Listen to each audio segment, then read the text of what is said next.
नमस्कार सभी को।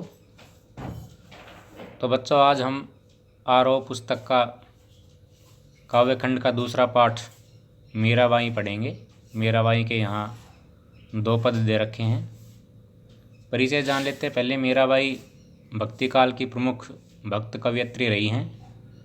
श्री कृष्ण की सगुण भक्ति की ये पूजक रही हैं और बचपन से ही मीराबाई श्री कृष्ण को अपना आराध्य मान करके अपना प्रेमी, अपना पति, सब कुछ श्री कृष्ण को उन्होंने माना।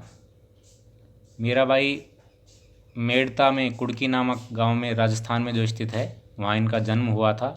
बाद में चित्तौड़ राजघराने में इनका विवाह हो गया था, लेकिन पति की असामयिक मृत्यु के दौरान ये विधवा हो चली थी और चित्तौड़ राजघराने में इन्होंने अनेक कष्टों को झेलते हुए श्री कृष्ण के प्रति अपनी आराधना को जारी रखा।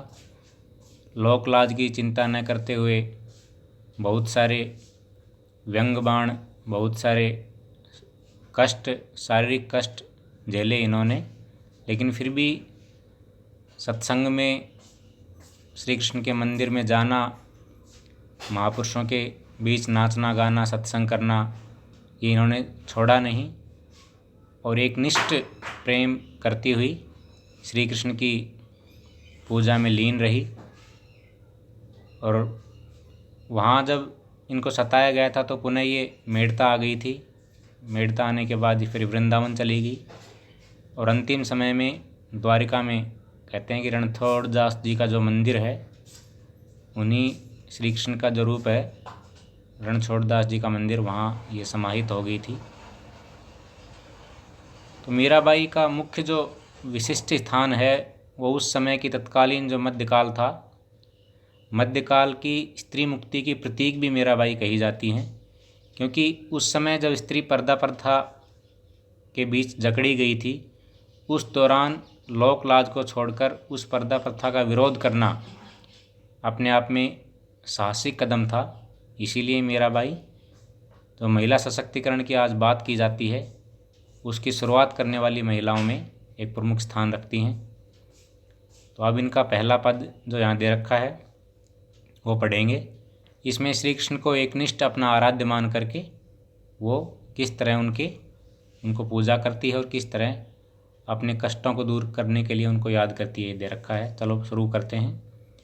कि मेरे तो गिरधर गोपाल, दूसरों ने कोई, जाके सिर मोर मुकुट, मेरो पति सोई, छाड़ी दई कुल की कानी, कहा करी है कोई, संतन ढिग बैठी बैठी, लोक लाज खोई, अनस्वन जल सींची सींची, प्रेम बेली बोई, अब तो बेली फैल गई, आनंद फल होई, दूध की मथनिया बड़े प्रेम से बिलोई, दधी मथी घृत काढ़ लियो, डारी दई छोई, भगत देखी राजी हुई, जगत देखी रोई, दासी मीरा लाल गिरधर, तारो अब मोही।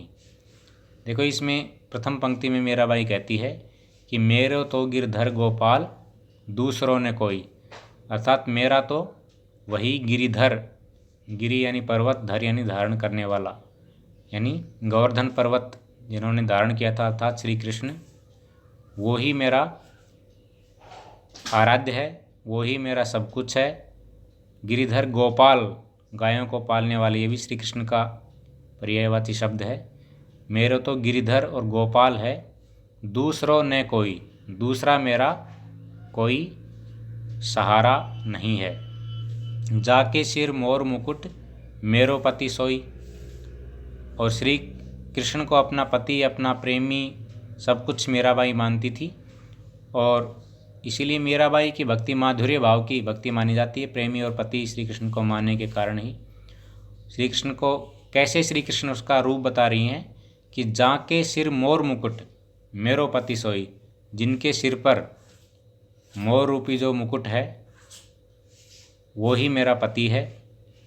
छाड़ी दई कुल की कानी, कहा करी है कोई, कानी यानी लज्जा, मर्यादा, छाड़ी दई कुल की कहानी, कुल यानी वंश परिवार, कि मैंने सामाजिक समाज की, वंश की, अपने परिवार की कानी यानी लज्जा को त्याग दिया है। अर्थात मैंने सारी लोक लज्जा छोड़ दी है। कहा करी है कोई, अब मेरा कोई क्या करेगा, अर्थात कुछ भी बिगाड़ नहीं सकता। आगे कह रहे हैं कि संतन ढिग बैठी बैठी लोक लाज खोई। लोक लाज यानी समाज की जो लज्जा है वो मैंने संतों ढिग यानी पास में बैठ बैठ करके खो दी है। अर्थात जब मीरा सत्संग में जाया करती थी, महापुरुषों के बीच संवाद किया करती थी, तो समाज के लोग तरह तरह के व्यंग्य कसते थे, तरह तरह के ताने मारते थे। इसीलिए वो कह रही कि मैंने समाज की नज़र में संतों के पास बैठ बैठ करके अपनी लोक लाज खो दी है। अनस्वन जल सींची सींची प्रेम बेली बोई। प्रेम बेली यहाँ रूपक अलंकार है।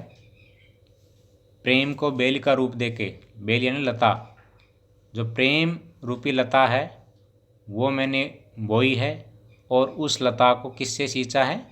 आंसुओं के जल से। अंशुवन जल सींच सींच सींच सींच करके, अर्थात उसमें आंसू रूपी जल डाल डाल करके। इसका अर्थ यह है कि प्रेम में, विरह में जो आंसू आते हैं उससे प्रेम कम नहीं होता, बल्कि और प्रबल रूप धारण करता है और प्रगाढ़ रूप प्रेम का बनता है। जितना प्रेम विरह में तपेगा उतना ही अधिक वो मणिकांचन रूप धारण करेगा। इसीलिए मीरा कह रही कि मैंने आंसुओं के जल से अपने प्रेम रूपी बेल को बोया है। अब ते बेल फैली गई आनंद फल होई। और अब चूँकि बहुत से आंसू मेरे निकल चुके हैं, उन आंसुओं के निकलने से, और आंसू किसका रूप है?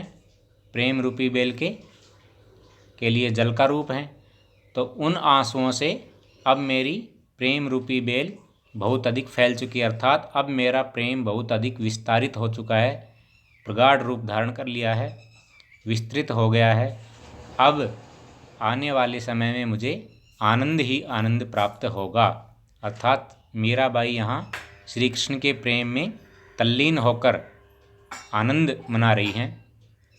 आगे कह रही हैं कि दूध की मथनियाँ बड़े प्रेम से बिलोई। और मैंने दूध की मथनियाँ इतने प्रेम से बिलोई है कि दधी मथी घृतिका डिलियो डारी दही छोई, कि दही को मथ करके उसमें से घी तो मैंने निकाल लिया, और डारी दही छोई, छोई मतलब छाछ, और छाछ को डाल दिया। अर्थात यहाँ घृत का अर्थ है श्री कृष्ण का प्रेम।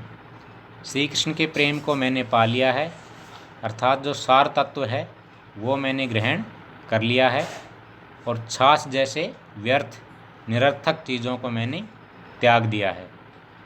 आगे कह रही है मीराबाई कि भगत देखी राजी हुई जगत देखी रोई, कि मैं श्री कृष्ण के भक्तों को देखकर तो खुश होती हूँ, राजी होना मतलब खुश होना, और जगत देखी रोई, जगत यानी ये संसार, जो ये संसार है, संसार को देखकर मैं रोने लगती हूँ।